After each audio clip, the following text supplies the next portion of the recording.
little children, I'll take thee away into a land of enchantment. Come, little children, the time's come to play here in my garden of shadows.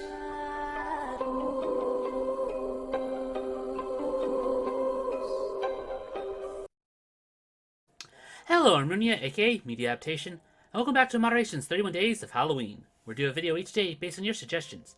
And today we were asked to talk about something that we normally don't cover on this channel. The original version of the Emperor's New Groove, called The Kingdom of the Sun. While the Disney Renaissance is known for not only their top-notch animation and musical numbers, but the fact that all of them are adaptations of classic stories. While some are obvious, like 1001 Arabian Nights for Aladdin, or a modern version of the Pied Piper for Home on the Range. However, there is one story that doesn't seem to fit that established mold. Their film release for 2000, The Emperor's New Groove. While I wouldn't change a thing about the incredibly memeable classic, you might be interested to know that this fun little lighthearted story had a much more serious tone at first. Fresh off the heels of Lion King, they started an Inca version of The Prince and the Pauper, meaning that Pacha's character, played by John Goodman, was much younger.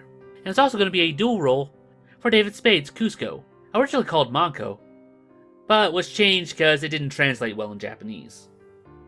He was still this self-centered egotist as before, but also burdened with the task of running the kingdom.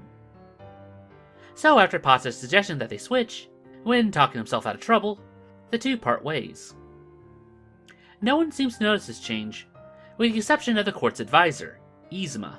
And while she was seen as the last good Disney villain for a while, this version is more of a mix between Jafar and Shadow Man.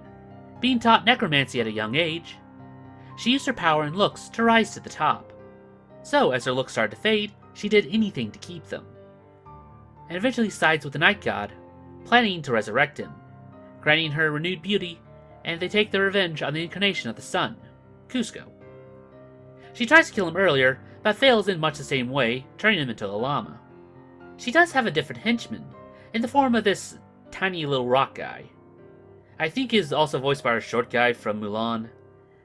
It's hard to say how he would play out, but it wouldn't be the same without Patrick Warburton as Kronk. Another difference in the story is the inclusion of two female characters, Cusco's fiancée, who starts to fall for his less egotistical doppelganger, but don't worry, she eventually did get remade in the cartoon series. And the other is a no-nonsense farm girl who helps mellow out our llama boy. And she slowly turned into Pacha's wife. This incarnation never really got past the storyboard, with a few songs being made by Sting. And the crowning achievement of that is Yzma's villain song, called Snuff Out the Light, which you can still find a mock-up for here on YouTube. Would this story have been a better version? It's hard to say. But it would be amazing to see this version of her pop up again. Something like a spin-off, kind of like Epic Mickey or a level in Kingdom Hearts for scrapped characters, but I guess that's just wishful thinking. But that about does it for this video. If you have any topics for future projects, then feel free to post them down in the comments below.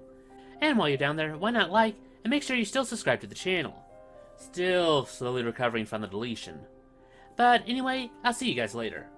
Anyway, I'm Runia, invite you to join us again for the next night. Weep not, poor children, for life is this way.